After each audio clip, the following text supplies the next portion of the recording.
afternoon, everybody. Thank you so much for coming to join this panel. It's the media and marketing panel. So I am here with some esteemed experts in that topic.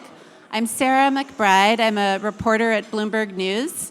And I will let everybody here introduce themselves and the connection that they have to the military. And I'll say I've been a reporter for many years, but I grew up in a foreign service family. My father was a civilian working for the US government overseas, mostly in Eastern Europe. And so my favorite memories of my childhood, I'm not kidding, these were like pre-fall of the communist bloc era, like Romania, Yugoslavia, places like that, no McDonald's. So I loved going to the base, getting a hamburger, and going to the PX. Like every year, that was the highlight of my year. So I have fond feelings toward the military.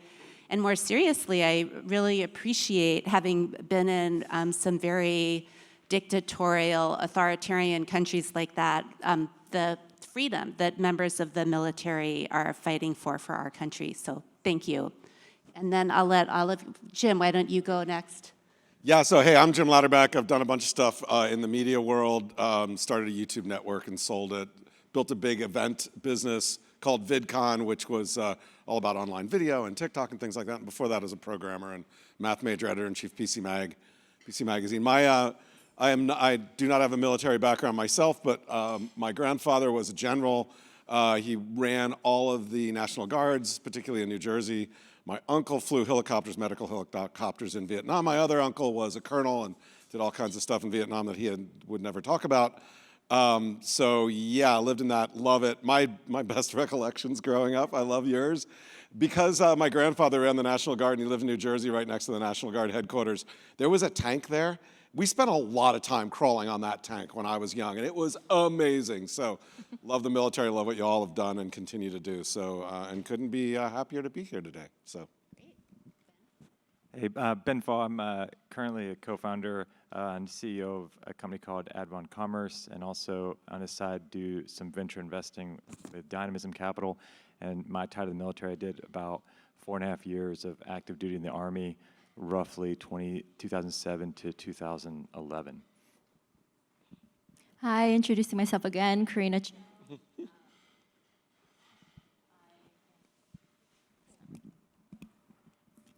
Okay, I'm the Chief Operating Officer of Media Mobilize, a hybrid media company. We specialize in email newsletters, YouTube sponsorships. We also do podcasts, social media marketing, influencer marketing, and whatnot. We own and operate our own email newsletters, and we've invested in other email newsletters and media entities as well. I am a civilian ally. I always like to say that. I will say, you know, I've always respected service members and veterans and the military when I was younger, but the community felt really far from me. I didn't have like a connection to say. But then I joined Tim at Context Ventures, and you know, this is our 3rd year hosting this event now. I'm been able to meet so many great people within the community, and it's just been amazing for me. I'm really blessed with this opportunity, so yeah. Okay. I'm Jeremiah Runser. I'm the I head up marketing at Sandboxx, and I also help manage Sandboxx News, if anyone has ever heard of Sandboxx News, the military media platform.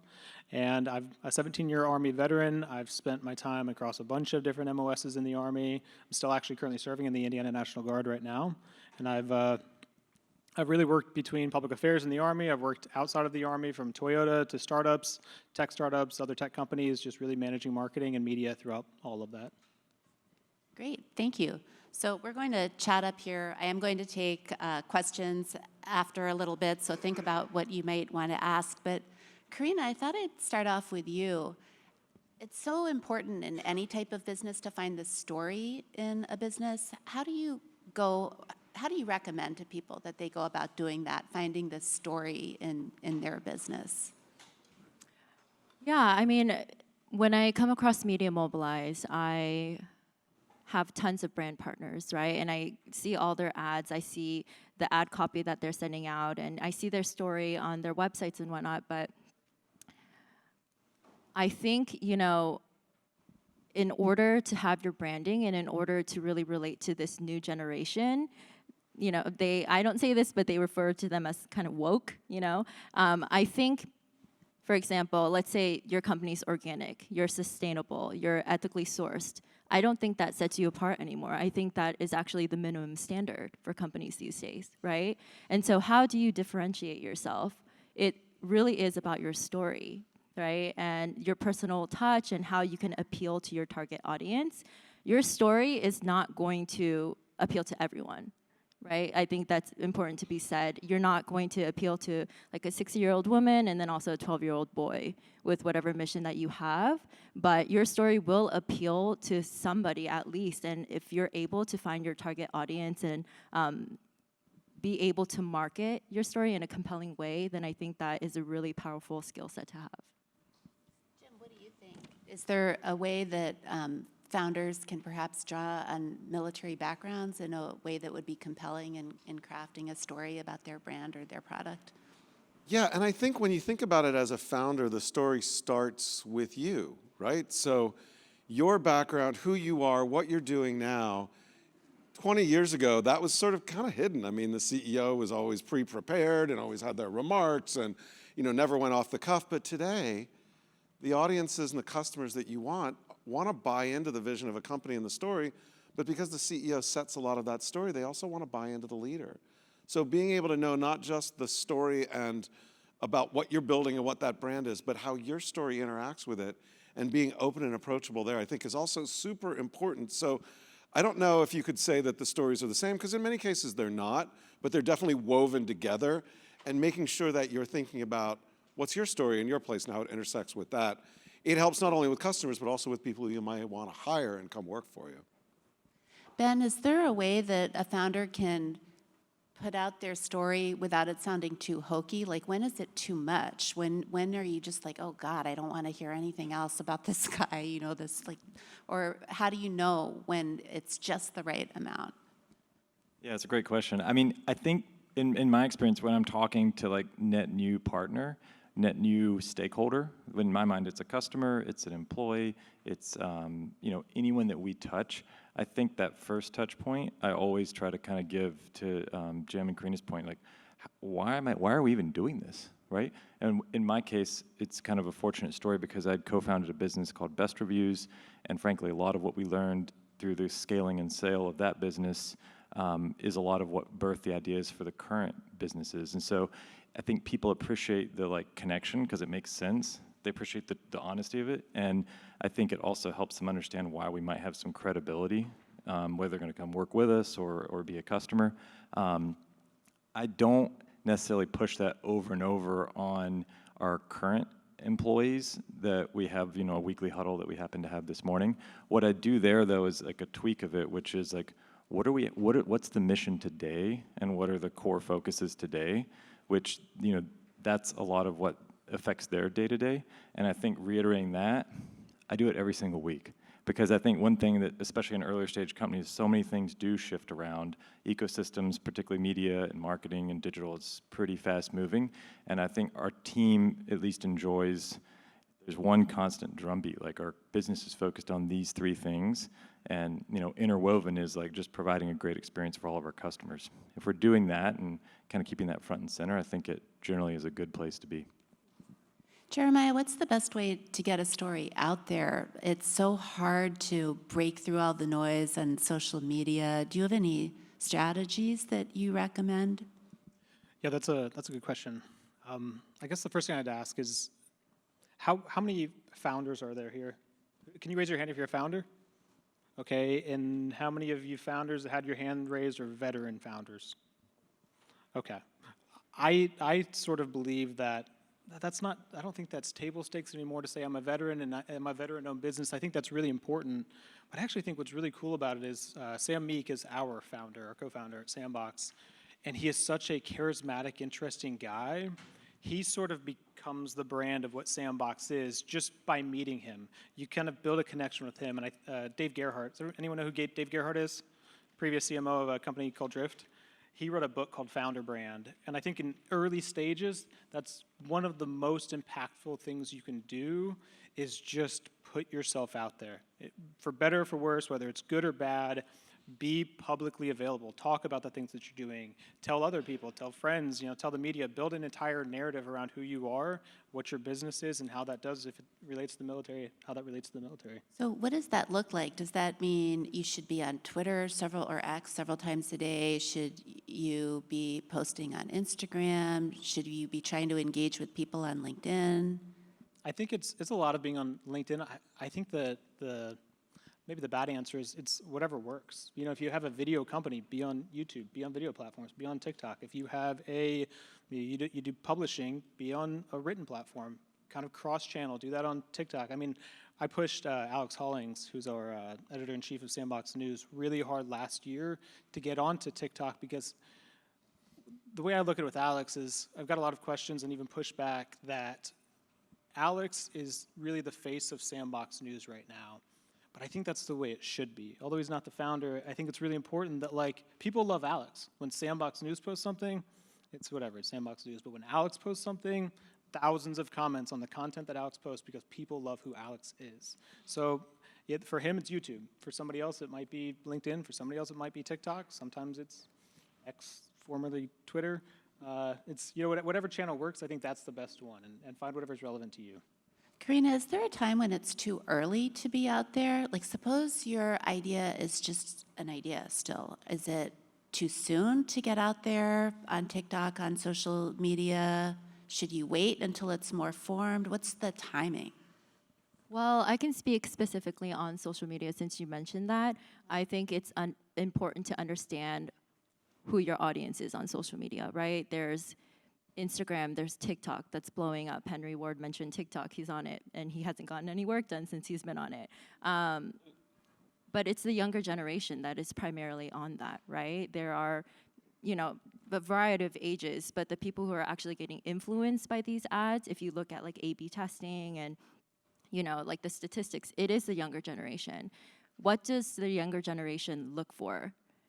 Packaging, branding, aesthetics, the vibes, right? That's what's really important to them. And so I would say that if you haven't really found yourself as a brand, you don't have a palette for yourself, just one big branding to stick with, I would say it might be difficult to resonate with these younger generations, especially that are on these channels. But you can see with companies, not all companies who start with one branding and then they change up their branding, they don't all fail, right? I think it's once you consolidate and solidify your audience base and you find what works, then you're able to kind of switch over, maybe try to get a variety of customers that you didn't have in the first place. But I do think that once you have your initial branding idea down, it would be very helpful. So Jim, what do you think about getting your initial branding idea and when it's right to put it out there? How much time should you spend refining it, and how much, when do you know that it's right to go public with it? Well, I think there's a difference between sort of branding idea and the company and what you're going to put out there and the personal brand and the way that you weave those together. So I think even if you don't have your brand set and are at the point where you're ready to sort of take it out and be public with it, you can still work on your personal brand. So it's always the right time to work on building your personal brand, whether it's on LinkedIn, sharing stories, helping other people, giving insight about that you've learned in your career that may have nothing to do with your product or your service or what you're building. That gives you a base so that when you have that, then you can go out and start to weave in the brand story and get that out and get that in there. So don't release your brand or get into it or feel like you have to get out with it before it's fully formed. But you as a leader, as a person, as an individual can start building it. And I will also say on TikTok, how many people are on TikTok more than how many people spend more than an hour a day on TikTok or an hour a week on TikTok? Okay, everybody who doesn't spend time on TikTok, take my TikTok challenge. Download TikTok, put a video up every day. No one's gonna see it, don't worry. You can do like what I do, which is just videos of the beach without me saying anything. Because you'll learn it and you'll get to understand it and see what it does. The more you get to know TikTok, the better it's going to be when it's time to put your brand on. Good strategy. So Ben, what do you think is the right, when do you engage with the media and how should you do that? Yeah, good question. I think we have, at least in our prior business, got it close to right, but probably not perfect. So at Best Reviews, we had pretty minimal, we're trying to become a consumer-facing brand, and we didn't have much credibility or rapport or anything, and we kind of had two threads that worked. We had incubated out of the Harvard Innovation Lab, so we were able to get a story or part of a story that mentioned us there. So the advantage was it's kind of friendly, I would say, and controlled the narrative pretty well. And then we actually knew a journalist at the Huffington Post that was interested in doing something about our kind of founding story, because that was when we'd gotten a little more scale. So kind of stair-stepping back to these points of once you know you're onto something, kind of know what your brand stands for, maybe you've revamped the website to better convey brand value propositions.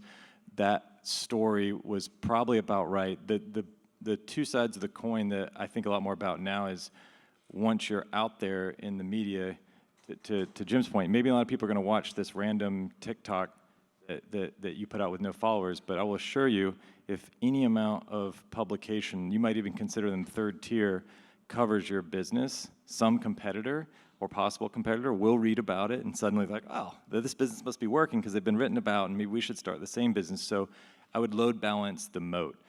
We felt like we had established enough of a moat to where the trade-off of getting incremental, for recruiting purposes, for brand building purposes, it was worth it to have that HuffPo exposure, even if it meant like 2 or 3 people entered similar, businesses to compete with us. And so those are the trade-offs I think I always think about now. And with more recent stuff, we never really put anything into it. And there's this nuance too I would add, which I think you know quite well. If there's one thing, having been bought by media companies on a few occasions now, our companies, generally speaking, the media doesn't really like to be written about in the media. So finding that balance around like how much exposure we want, particularly if you're very B2B, who is the audience you want to know about you and what do you want them to know about you? If you can control it, I think that can, and control the narrative, that can be helpful. I feel like if you have a good business idea, somebody's always going to copy you. So it's just trying to control it as much as you can. When do you put the idea out there, knowing that it's sort of a compliment if people follow you? And to your point about controlling the narrative, I was here, I think many of you were here when Henry Ward of Carta was talking about the media, and he said a couple of things I feel like I have to address, including that the media hates him and hates all CEOs. No, that's not true. But he did have a bit of a rough patch, and in terms of his company, that I think he said that that press enjoy tearing down companies, and Theranos was torn down by the press. Yeah, it was because Theranos was really doing something pretty bad, and also Carta. I don't know how many of you were following it. They were actually doing something pretty bad, taking people's private information and using it in sales pitches.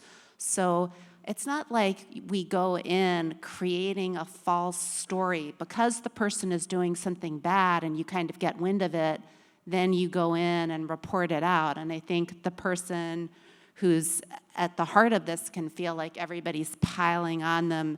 They're piling on them because they did something that the media thinks the public should know about. And I think his strategy that he articulated of trying to get out in front of it is a good one. He mentioned Jeff Bezos. When Jeff Bezos knew that the National Enquirer had some photos of him and his girlfriend, Jeff Bezos did get out there in front of it before anybody knew about it. He put a post up explaining what the photos were and what his position was. Henry's problem is he let it fester for like 4 or 5 days before he said anything. So then if you're not saying anything, the media does go crazy. And we do start to wonder, oh my God, why aren't they addressing this? Maybe it's worse than we thought. So if you're at his point where all the media is wondering what your company's doing, that's probably good in terms of you're successful enough that we all really care. So hopefully, this wouldn't happen to a smaller startup. But I just wanted to let you know that I totally agree with him about getting out there in front of the news, but getting out there doesn't mean 5 days later. It means like when you first, as Jeff Bezos did, when you've got that first phone call from the National Enquirer, oh no, they know this terrible thing, this is going to be embarrassing, but I'm going to get out there and address it. I think that is an excellent strategy. I don't know if any of you have something to say about when something less than ideal happens at your company and you have to address it to the public and restore your reputation. I don't know if you've seen a very good example of that you'd like to highlight, or Jim? Yeah, I would say definitely get out in front of it. Yeah. Like your Bezos example is great.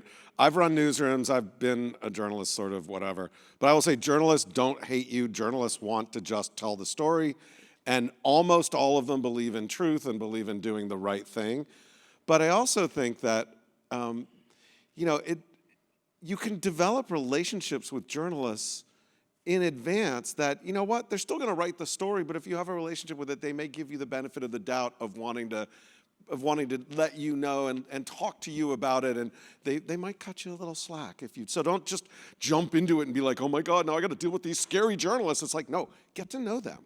Right. If you there are certain CEOs who really have reputations as a straight shooter, and then if someone you can kind of call in favors sometimes, like, hey, I know you're planning to run with this afternoon, but we're going to have fresh information this evening. Would you consider holding it until tomorrow? Even little things like that. If the journalist trusts you and thinks that you're not trying to hide something, that can be super helpful. As a journalist, I get pitched a lot. Unfortunately, I can't write all the stories I want to write. There's just not time. But I'll tell you, I get a lot of pitches from PR, and I feel like a lot of the time I can just kind of ignore those. Once in a while, a CEO will reach out to me directly, like, hey, here I am, I have this company, I think you should take a look at it. And I'll kind of notice that because it's so unusual. I'll be like, oh, this person is, and then I know, because they probably don't speak to the press all the time, even if I'm not going to write about their company or product, I usually write back to them like, thank you for letting me know, I'll keep an eye on it, something like that. And I kind of remember that because it was so unusual. So yeah, that's just one thought to plant in your mind.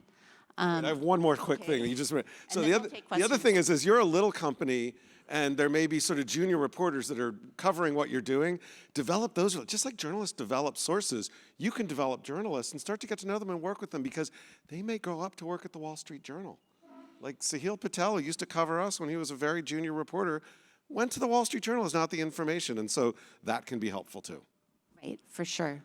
Okay, so I'll tell one more thing, and then I'll see who in the audience has questions or comments. But one thing I'd advise is being helpful to reporters where possible, because I have relationships with certain people who'll just say, oh, did you notice this? Or I'd like to introduce you to that person. And then if the person comes back to me with something borderline, like I could write about it or not, and it's something flattering about their company, say a funding announcement or something like that, where I could go either way, I will really try to write it up, because I feel like that person has been a helpful person to me in the past.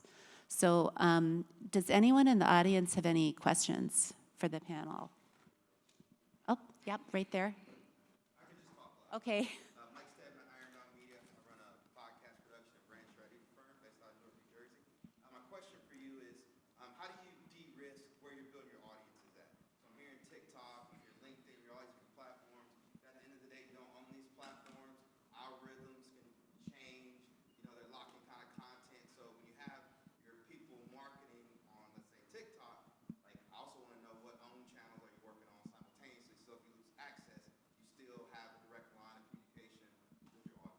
Great question. Jeremiah, do you want to take that?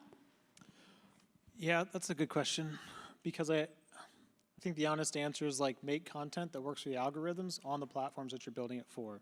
That's sort of the bad answer, but that is kind of what you have to do. You know, if you know that with Alex talking into a camera isn't going to do well on TikTok. Alex showing a bunch of planes on TikTok for plane enthusiasts will, but use that as the channel to drive traffic to the other own channels or to the channels that you do have a little more control over. For us, like YouTube, we know we just do well on YouTube. We don't post the same stuff on TikTok that we post on YouTube. TikTok is like, here's this really cool thing about an F-35 that you didn't know. You want to learn more about that? Here's the 20-minute YouTube video. If you want to know more about that, we can self-host it if we want to. But I think that it is tough because I think now you're always sort of playing the game of which platform makes the most sense for me instead of really trying to own it. And I guess what we've done a lot is we have we have these communities, and it's exactly kind of what you just mentioned on Facebook, where we have tens of thousands of family members that use the Sandboxx app to write letters to recruits in training. One person doesn't like Sandboxx in that, they say it to the group, we don't own that community. So now we can't really chime in and say, hey, that's not true, you're spreading rumors about us. So instead, we kind of just have to sit back and wait for it to fizzle out and hope that it does. Or we can just go build our own community. And we build our own platform that we host the community. We onboard all of those same people into our community now, that we own those channels that we can moderate. And we hire other like moderators to moderate it with us. So that doesn't always work, but I think in this case, you can build a community platform. I don't really agree with what Facebook does in their communities, so we just build it ourselves. Do any of the rest of you have experience building communities that you'd like to highlight with the group? Yeah, I will a little bit. I totally agree with you on own communities and looking at a lot of these social platforms as top of funnel stuff to move people to other places. I mean, you talked about doing podcasts. I don't know if you use Patreon or some of the others that are out there, but there are ways to get your top fans, your best fans, the people that are most valuable to you, identify them and then move them to some of your own communities, whether it's on Discord or Mighty Networks or all the different, there are 15 different community platforms out there that I could mention. It's hard to build a community, but doing it right, it's a place where the people in your community not only are connecting to you, but the value is having them connect to each other as well, because that's when you know you have a healthy community. Yeah, and Jim, somebody had mentioned this to me. That's a really good point. It said, like, you don't build the community, and I fundamentally think that's true. You don't. The community exists. You just create the place for them to sort of gather. And I think that's the biggest failure of people that are like, oh, community is the new trend thing. We're going to go build a community. But you're not. It's either there or it's not. You just want to make sure you're the aggregator of those people that want to be in that community, and you own the name of it, and that way they have a place to discuss it that's yours. But really, it's theirs that they've sort of built themselves. And I think to the earlier point that you were making, Sarah, about being in front of things, it's that one of the best quotes I've ever heard, it might be cliche by now, at least in the marketing people that I know, is that like branding is what you say about yourself, but brand is what everybody else says about you. Mm-hmm. And I think that is the most valuable lesson I always consider every time we're doing anything in marketing is like, your mission, vision, values are great. The second your CEO violates those mission, vision, values that you say are true, it doesn't matter. Nobody's going to believe you anyways. So you have to make sure that you, one, live up to those, but the story that you're telling actually sort of resonates with the people that you're telling it to, because they're the ones who are really defining your brand. One quick thing. Gina Bianchini, who's the CEO of Mighty Networks, put a post up on LinkedIn last week talking about communities and how did a lot of research, the most successful communities are those that actually allow people to connect with each other and allow them to form friendships with each other. So many community platforms are designed for people who already know each other, but really good ones let people make new connections. Okay, speaking of platforms, one that's emerged in recent years that I'd never heard of 5 years ago and now it's everywhere is Discord. That seems increasingly important. Every time I feel like I know all the communities, then there's another platform. What do you think about emerging platforms? Like, are there any that we should be aware of? Ben, maybe I'll let you take that one. Like, what's coming up? What do you see bubbling up that everyone will know about in a couple of years? Well, this one isn't bubbling up. I think everyone's already aware of it, but I think it's its prevalence and where it's going is much beyond what I think most people think of, and it's actually Reddit. I don't know how many people follow like Google's algorithmic updates, but if you look back at where Reddit ranked perhaps 6 months ago and where it ranks today, it's an incredible movement up. the chain. If you think of page one search engine results for terms where Reddit ranked in like the top 2,000, they're now position 2 or 3. So I think the power of Reddit in particular is one that, despite I bet we all know what Reddit is, I think it's incredibly underestimated in terms of its influence and impact it's having already, but that it will have based on the way that users are now engaging with it and the different ways you can find it and interact with it. Can you unpack that a little more for us? Because I've noticed that too. I'm using Reddit a lot more because it's coming up higher in search results. How did that happen? Like what, I mean, I know they're about to IPO, so maybe that has a little something to do with it, but. Yeah, I mean, look, I'm not the world's most renowned SEO expert, but we do a lot of work in that and have a lot of, I think, the sharpest people who we interact with. It looks like a few different factors probably played into it. You're actually perhaps not far off the truth. So Google does look at branded keyword search and direct traffic, and they've always looked at that, but I think the consideration for those particular factors and rankings has increased when we look back at updates in November, December, and even small core updates this year. The other one is just the sheer engagement. So if you think about these subreddit threads and how they rank, you know, Reddit's just getting so many of these users. Back to Mike's point around community and these other points raised by others, I think that community aspect is something Google is just valuing higher and higher. So you'll find on most search results now on page one, they're going to have some sort of kind of high engagement type content. And it's just so hard to defeat something like Reddit where you just get these people who are just relentless, you know, effectively experts or just enthusiasts on, you know, which air fryer should I purchase? And that's not even exaggeration. They're ranking on that sort of granular commercial search term today. And whether Google does things to shake that around is an open discussion, but that's some of the reasoning behind it is things like branded, things like direct traffic, things like user engagement, and how often those pages get, you know, kind of updated or adjusted based on user interactions. So how can founders use Reddit, for example, to, like, let's say you have a product, let's say you're selling an air fryer. Do you try to jump in on all those air fryer conversations like, oh, by the way, have you heard of my air fryer? And like, okay, what would be a sophisticated way to do that? I'll start, and Jim knows this world 1,000 times better than I'll ever know it, but I would say it's probably not, there's two threads actually that I would mention, and I'll let Jim expand on both. One is, he brought up kind of, as a CEO, when we were chatting earlier, you kind of have to be engaged to some extent now with the public. So I think there is a level of, if you're nowhere to be seen and it's just a brand, you've limited yourself. But if your brand's tied to the product, that does create an opportunity. And then I think it's probably through fans and enthusiasts is your other big vector, but I'll let Jim expand. I think it's about trust on Reddit, and most of those subreddits are self-policing communities, and people can be, you know, it's the internet, people can be trolls. But so if you just pop in and start spewing marketing stuff and leave, you're going to get totally slammed down. And because things are voted up or down based on like what Dig did and what other people did, that allows the community to say, hey, this is relevant versus this is not relevant. We're burying it. So you have to be in it and be part of the community before you can start to really have a point of view on the community and go. So you're absolutely right, 100%. And the other thing I will say about Reddit, which is interesting, is the trust factor is. If you want to get a review on an air fryer and you go up on Amazon, how many people trust Amazon reviews on air fryers? None of us. But on these Reddit threads, because it's self-policing and because of the power of that community, there's a lot more trust. I think there's more trust there, right? Yeah, I agree. think between both of what you guys said, that there's a really good point on the technical side, Ben. My assumption / educated guess / minimal research on is really what happens with Reddit, why it's ranking so high now is over the past 2 or 3 years, Google has really prioritized key phrases and long tail keywords. So they're really prioritizing exact questions, not like aircraft that is in the Navy. It's what is the Navy's aircraft of choice or whatever. You know, they're these very specific things.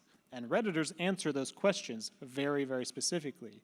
And then on the other side, to your point, it's self-moderated. So it's not the brand saying it, it's some other guy. And if you've ever seen any of the memes about Redditors, that's really what Redditors look like. They're guys that are critiquing everything and kind of really don't talk to anybody else in the world, but they are very active on Reddit about finding ways to poke holes and stuff. And those are the people you really trust to get the right answer. And because they kind of work together because Google and every other search engine is prioritizing those long tail keywords and exact branded searches. And then Redditors are answering those questions. If you want to do it in marketing, it's just find the questions, for us, like what happens at, not just, that's a bad example because it's not what happens at Air Force basic training, it's what is happening in week 1 at Lackland Air Force Base that I will need to know before I go. That's the question that you need to answer on Reddit. And all the rest of those keywords in there will still rank, but it's really important to be very, very specific about it because those are the things that get prioritized. Great tip, thank you. So does anyone, okay, I see a few questions back there in the brown jacket. Yeah, thank you all for this. This is awesome. Chuck from Flash Cash. I guess I have more of a philosophical question. I'll pose it as a true or false. All publicity is good publicity. True or false, and then why or why not? Okay, I'll have to say true. Let's take it down the panel. And why? Why do I think that? Well, I'm a little bit biased, I'll admit that. As a member of the press, I just kind of want all information to be out there all the time. So I'd say it's true 90% of the time. I'm just going to say it's attention, and it's hard to get attention, and if information gets you attention, it's good, but not all information is good. But if it starts to get out, then you got to get in front of it. So even bad information when it's out there, you don't just try to hope it goes away. Yeah, I think it might be all good on a long enough arc and depending on your incentive. So I think to the earlier points, if you're not written about, you're not relevant, one could argue. Now there's different views, but if you can manage that relevancy and convert it into whatever value you want, I think it can all be good, but it might be short-term pain. I mean, even Henry, we can all have different opinions, and the reality is Carta's brand is probably meaningfully more known than it was prior. And if we think about human nature, while a really sharp reporter probably still remembers the whole nuance, I'm for one who I have no idea the specifics anymore, but I definitely remember Carta now. So that's the kind of two sides of the coin. I think for me, if personally someone wrote a bad article about me tonight, I would go home and cry, and I would use my FBI skills and find out everything about this person, and I would be like, I don't want this attention, right? But objectively, I would have to agree that, like Ben said, you're relevant. If you're in the articles, getting ahead is really important. If you don't know how to do that, you will learn how to do that, right? I think it's a stepping stone for a lot of CEOs and companies who do get good press, bad press, and just learning how to deal with it. But yeah, I think it's good overall. I think it's a yes, but, and maybe because I would say, like, if I say the letters SBF, I mean anything to anyone? Think he's going to do a whole lot after this? Probably not. I mean, I think he really kind of ruined his reputation pretty significantly. A lot of time. He's going to do a lot of time, yeah. But he's a good example of what you don't want to do. So I think, yeah, like Elon Musk, right? He's in the media all the time. He messes up constantly, but he's in the media all the time. And if Elon tweets something, they're going to read it. I think Donald Trump has the same effect. Like, it doesn't matter what's good or bad. People talk about him on a daily, if not hourly basis.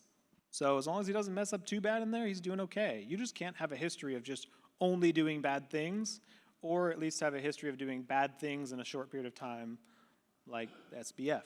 And if you do, then yeah, you're probably at least screwed for a while. But if you don't, yeah, I think all press is good press.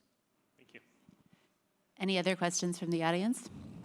Oh, I don't. Okay, it is on. Hi, April Caldwell with Faven. My question is, what are the thoughts behind using AI as a small brand?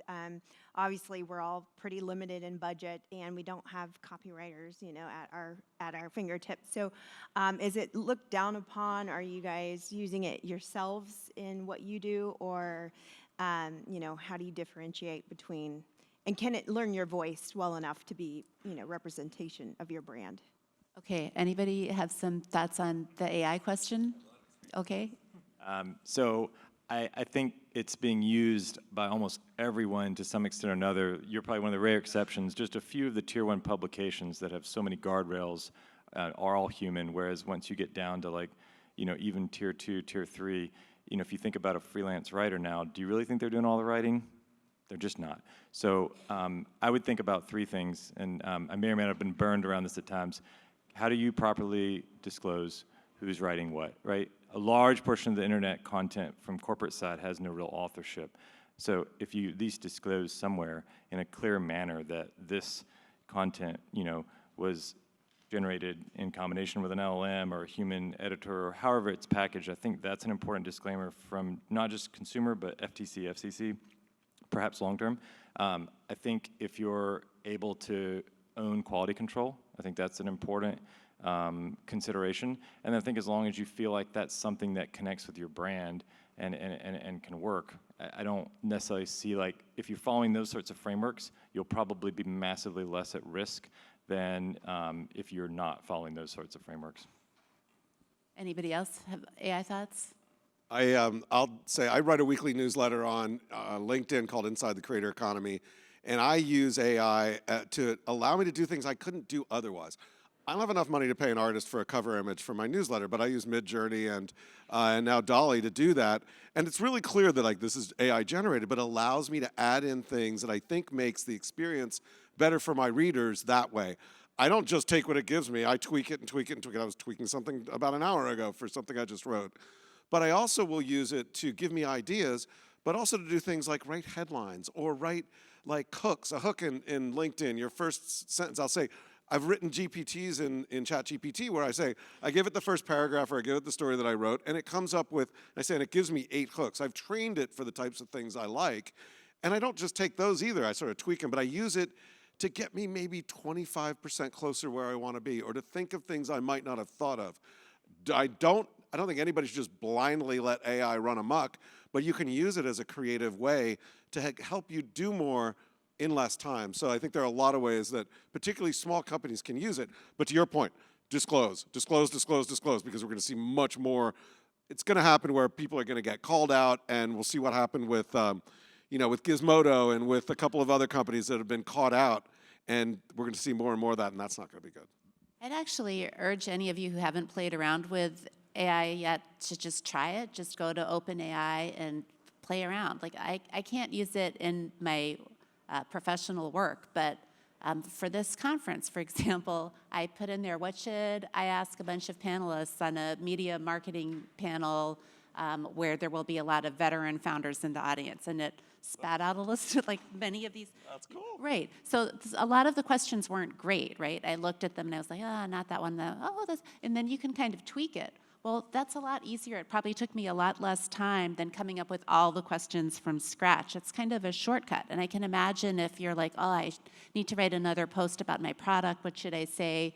You could put in there, write a short post about my new product and how we're launching on Tuesday or something. Well, what you'll get back probably won't be what you'll end up using, but then you can just kind of edit it. And it might end up saving you a lot of time. Yeah, I would say, like, if you need to do a marketing click funnel or some sort of a marketing funnel where you push people through, it's really good at doing that. You just have to edit it and tweak it. I mean, I also do a lot of events, and I write a lot of headlines and descriptions for those events.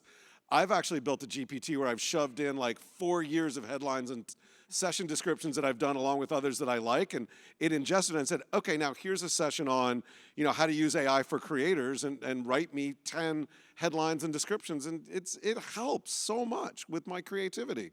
Right, it's like a writing assistant, or It's like having an army of interns that you're not going to let them take over, but if you can give them a little stuff and they give you stuff back, it's like gets you further along. Think of it as an intern, not a top level exec. I'll make this quick because I don't.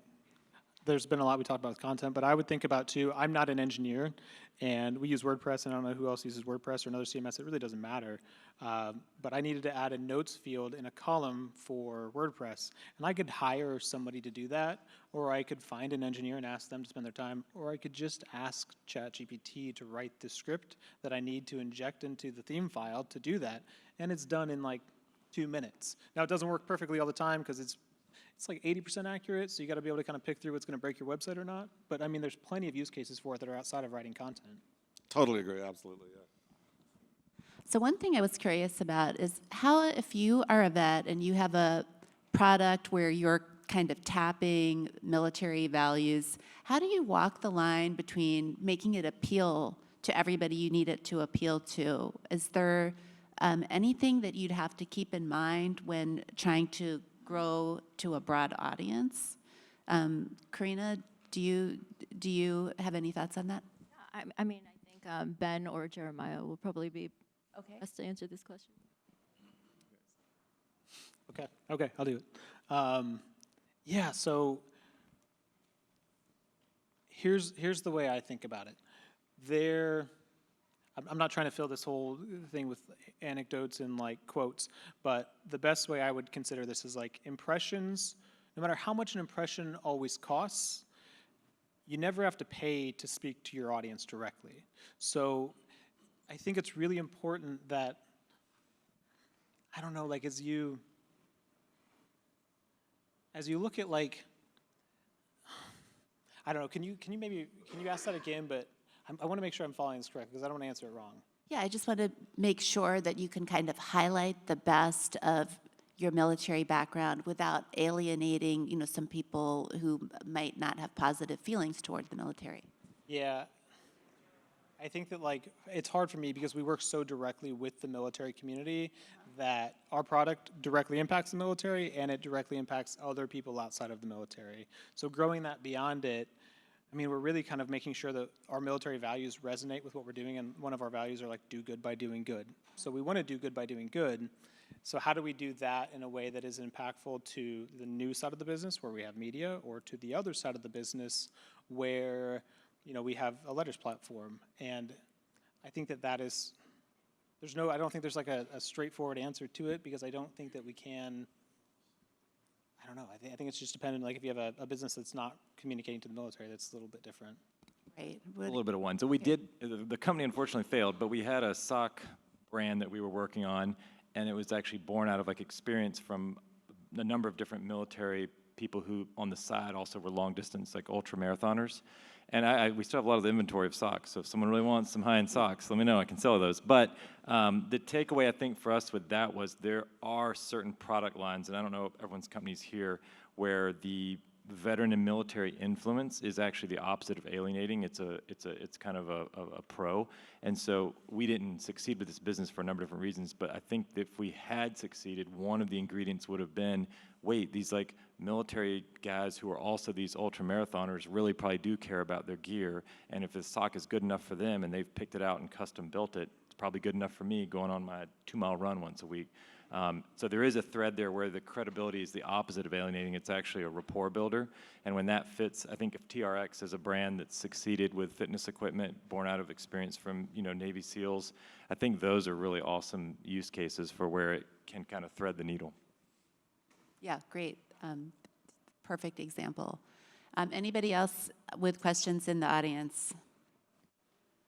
Okay, then I will just finish off with, I'm wondering if there's just an area where you think that somebody with a military background should really start a business, where you think, I can't believe that nobody who is a vet has started whatever it is. Is there some greenfield area where a military background would just be incredibly helpful in building up a company?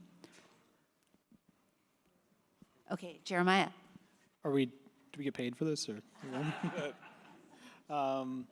Yeah, that's a tough one. Because I think that there is a lot of opportunity, but the skills, I can't remember someone was talking about this earlier, the skills that you come out of the military with, a lot of times I think they don't necessarily align with a lot of the civilian workforce. And I know that we all kind of know that, but I was mentioning, I think I was talking to you about it earlier, when I left Toyota, or when I left the Army and I started working full-time outside of the Army, I went to work at Toyota, and it sounds silly, but the biggest culture shift was going from an organization that is focused on like using all of your money that you get from the government before it's up, so you get more money next year, to an organization that is trying to conserve money and optimize like customer acquisition costs, LTV, all of those things. So, I think that like it's just two very different mindsets whenever you transition over. So if there was a business that veterans could do really well, I think like generally like technology. Technology is emerging so much on the military side in how they use all different forms of technology, finding some sort of tech business because it's becoming so accessible through AI, or finding a good CTO. It's what Sam, our co-founder, did. Finding a good CTO that can just help you build those things. So there's so many opportunities, I think, in tech that just veterans miss because you've only ever really worked tactically and like physical things, or you're just doing jobs all the time and administrative. So it's not specific, but I do think like tech is a big opportunity for veterans right now. Like software or Yeah, like software platforms, mobile apps, desktop apps, you name it, like finding some way to build a platform that can serve the military community, or maybe it doesn't. Maybe it serves another community. great insights. Thanks to all of you. Really appreciate it.